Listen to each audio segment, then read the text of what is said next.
नया नियम मत्ती रचित सुसमाचार इसका 21वां अध्याय पहले वचन से अंतिम वचन तक हम सुनेंगे। जब वे यरूशलेम के निकट पहुँचे और जैतून पहाड़ पर बैतफगे के पास आए तो यीशु ने 2 चेलों को यह कहकर भेजा, सामने के गांव में जाओ। वहां पहुंचते ही एक गदही बंधी हुई और उसके साथ बच्चा तुम्हें मिलेगा। उन्हें खोलकर मेरे पास ले आओ। यदि तुम से कोई कुछ कहे तो कहना कि प्रभु को इनका प्रयोजन है, तब वह तुरंत उन्हें भेज देगा। यह इसलिए हुआ कि जो वचन भविष्यद्वक्ता के द्वारा कहा गया था वह पूरा हो। सिय्योन की बेटी से कहो, देख तेरा राजा तेरे पास आता है। वह नम्र है और गधे पर बैठा है, वरन लादू के बच्चे पर। चेलों ने जाकर जैसा यीशु ने उनसे कहा था वैसा ही किया और गदही और बच्चे को लाकर उन पर अपने कपड़े डाले और वह उन पर बैठ गया। तब बहुत से लोगों ने अपने कपड़े मार्ग में बिछाए और अन्य लोगों ने पेड़ों से डालियां काटकर मार्ग में बिछाई।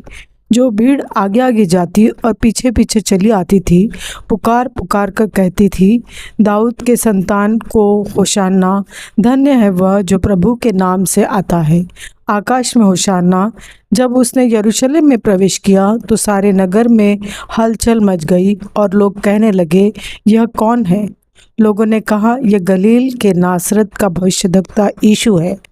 यीशु ने परमेश्वर के मंदिर में जाकर उन सबको जो मंदिर में लेन देन कर रहे थे निकाल दिया और सर्राफों के पीछे और कबूतर बेचने वालों की चौकियों को उलट दी और उनसे कहा, लिखा है, मेरा घर प्रार्थना का घर कहलाएगा, परंतु तुम उसे डाकुओं की खोह बनाते हो। तब अंधे और लंगड़े मंदिर में उसके पास आए और उसने उन्हें चंगा किया। परंतु जब प्रधान याजकों और शास्त्रियों ने इन अद्भुत कामों को जो उसने किए और लड़कों को मंदिर में दाऊद के संतान को होशाना पुकारते हुए देखा तो वे क्रोधित हुए और उससे कहने लगे, क्या तू सुनता है कि ये क्या कहते हैं? यीशु ने उनसे कहा, हाँ, क्या तुमने यह कभी नहीं पढ़ा?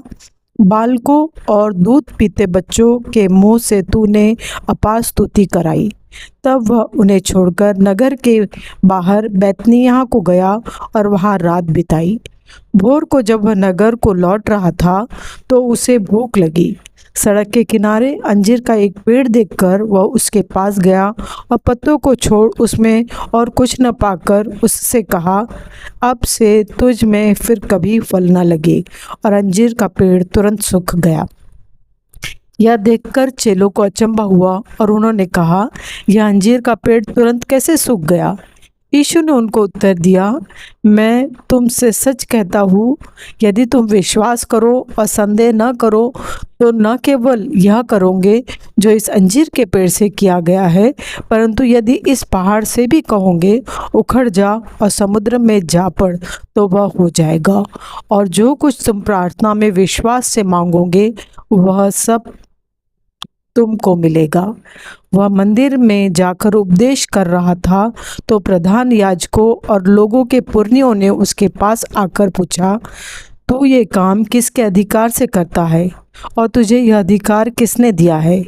यीशु ने उनको उत्तर दिया, मैं भी तुमसे एक बात पूछता हूँ, यदि वह मुझे बताओगे तो मैं भी तुम्हें बताऊंगा कि ये काम किस अधिकार से करता हूँ। यूहन्ना का बपतिस्मा कहाँ से था, स्वर्ग की ओर से या मनुष्यों की ओर से? तब वे आपस में विवाद करने लगे।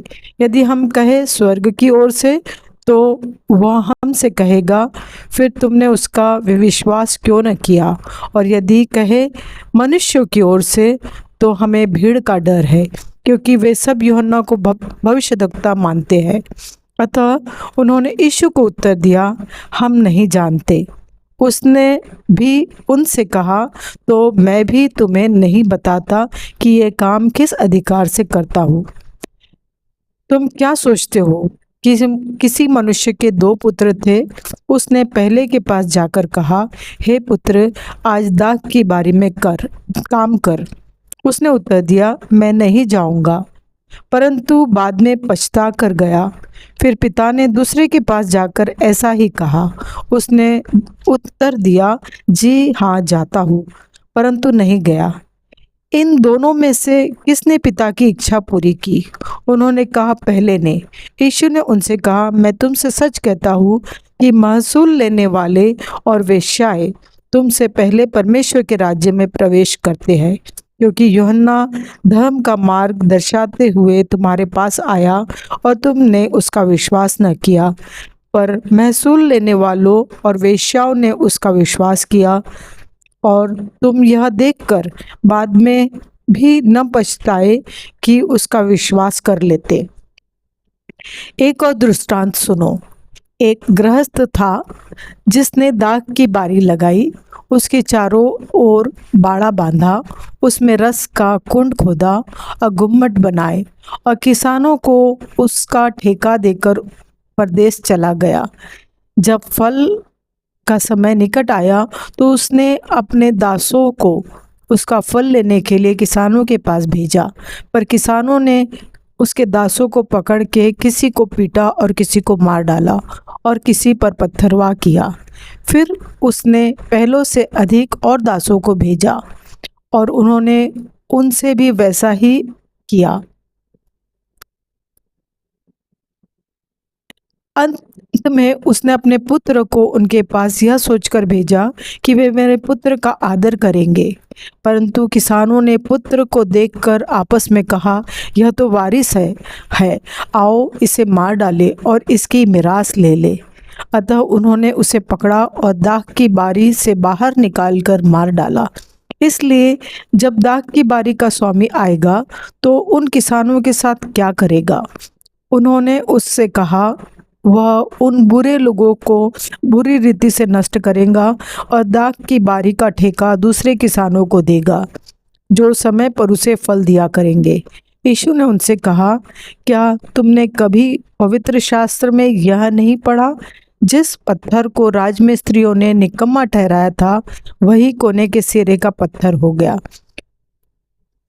यह प्रभु की ओर से हुआ और हमारी दृष्टि में अद्भुत है। इसलिए मैं तुमसे कहता हूँ कि परमेश्वर का राज्य तुमसे ले लिया जाएगा और ऐसी जाति को जो उसका फल लाए दिया जाएगा। जो इस पत्थर पर गिरेगा वह चकनाचूर हो जाएगा और जिस पर वह गिरेगा उसको पीस डालेगा।